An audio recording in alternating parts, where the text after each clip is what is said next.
Ngayon ay pag-usapan natin ang isa sa mga pinakamatapang na prediction tungkol kay Bitcoin mula po kay Ginoong John Van Eck. Siya po ang CEO ng Van Eck, isa sa nangungunang asset management firms sa mundo.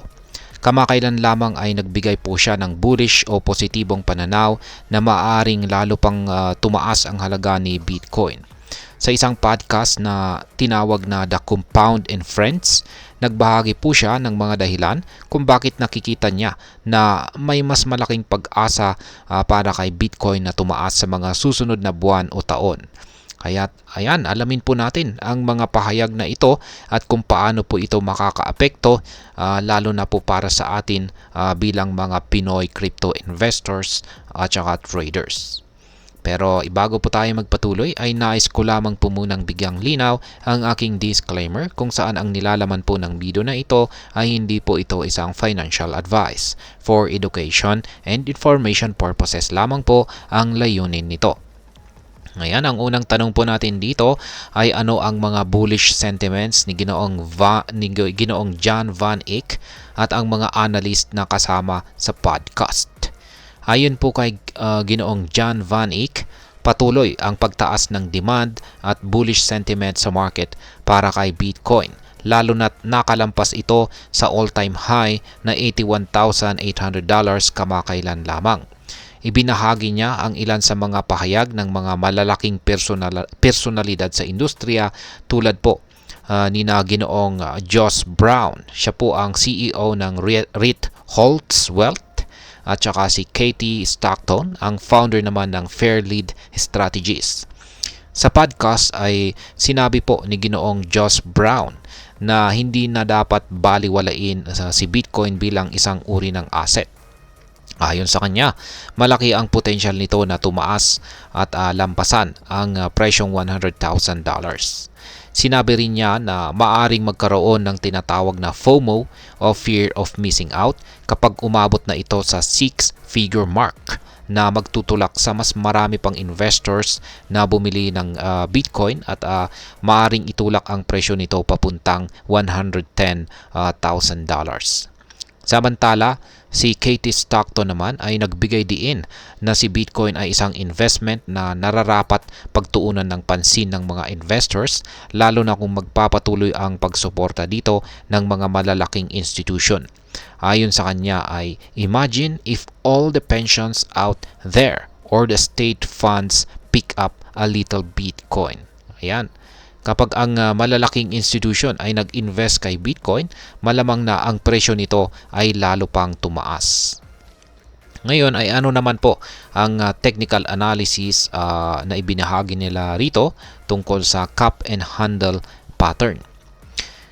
Isa pang mahalagang punto sa usapan ay na naging usapan dito ay ang technical analysis ng co-host na si Ginoong Michael Batnick. Ayon sa kanya ay si Bitcoin ay meron daw pong observation o nauobserbahan na isang classic chart pattern na tinatawag pong cup and handle. Kung familiar po kayo sa technical analysis, ang pattern na ito ay madalas pong makita bilang sinyales ng isang potential bullish breakout o posibleng malaking pagtaas sa kanya sa presyo. Sa madaling salita ay kung magtutuloy-tuloy ang pattern na ito, mas mataas ang tsansa na mag-skyrocket pa ang presyo ni Bitcoin. Pero ayon po kay Stockton ay kailangan ng mga confirmations o mga ebidensya sa market bago tuluyang sumabak sa pag-invest. Bagaman ay mukhang promising ang cup and handle pattern, mahalagang hintayin ang mga technical confirmations bago po magdesisyon, lalo na't volatile o pabago-bago ang crypto market. Ngayon ay ano naman po ang implikasyon ng pag-invest ng mga malalaking institution dito po kay Bitcoin. Sa paniniwala po ni Stockton, ang pagtaas ng interest ng mga malalaking institution kay Bitcoin ay isang malakas na senyales na unti-unti itong nagiging mainstream na investment. Isa sa Isa ito sa mga mahalagang factors na nagtutulak pataas sa presyo ni Bitcoin.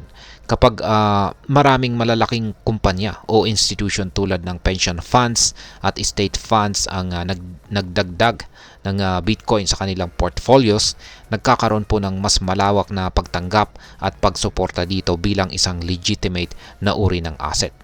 Sa totoo lang, ang institutional investment ay parang seal of approval na nagsasabing si Bitcoin ay hindi lamang basta-bastang cryptocurrency kundi isa ng kinikilalang store of value na maaring pangmatagalan. Ayan, ano naman ang epekto nito bilang ano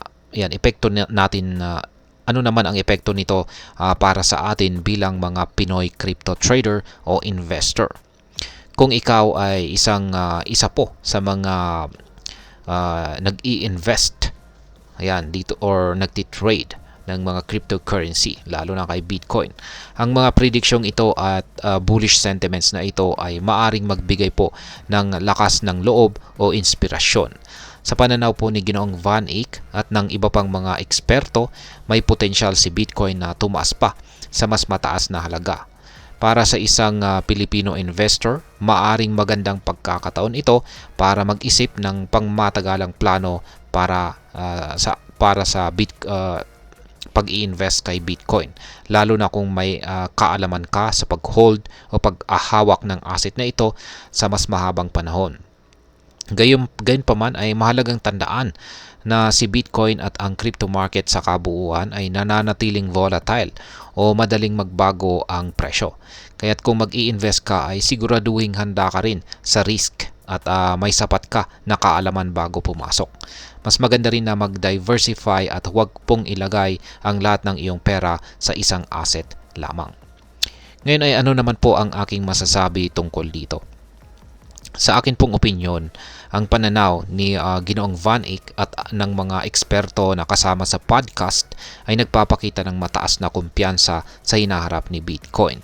Ang ideya na ang mga institution at estado ay maaring mag-invest kay Bitcoin bilang bahagi ng kanilang strategic reserve ay nagbibigay ng malaking pag-asa para sa mga Bitcoin holders. Kung magiging totoo ang mga prediction na ito, posibleng si Bitcoin ay maging isa sa mga pinakamatatag na assets sa susunod na dekada. Sa kabilang banda, hindi dapat kalimutan ng mga investors na ang crypto ay high risk at high reward na klase po ng investment. Kaya maging matalino sa pag-manage ng risk, mag-research at huwag basta-basta magpadala sa hype. Ang lahat ng investments, lalo na sa crypto, ay dapat pong pag-isipan ng mabuti. At ayan, hanggang dito na lamang po tayo sa video na ito mga ka-crypto. Sana po ay inyong nagustuhan ang aking paliwanag sa video na ito. Kung inyo po itong nagustuhan ay pakiclick lamang po ang like button nito. Marami pong salamat sa panonood. Ingat po tayo lagi at God bless po sa ating lahat.